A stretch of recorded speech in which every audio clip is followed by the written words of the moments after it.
You want a good wheel kick? You need a powerful hip rotation. And loose hip flexors.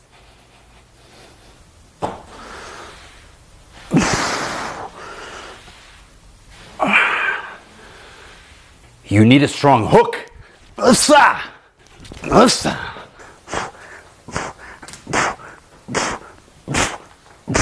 Strong legs and glutes. What?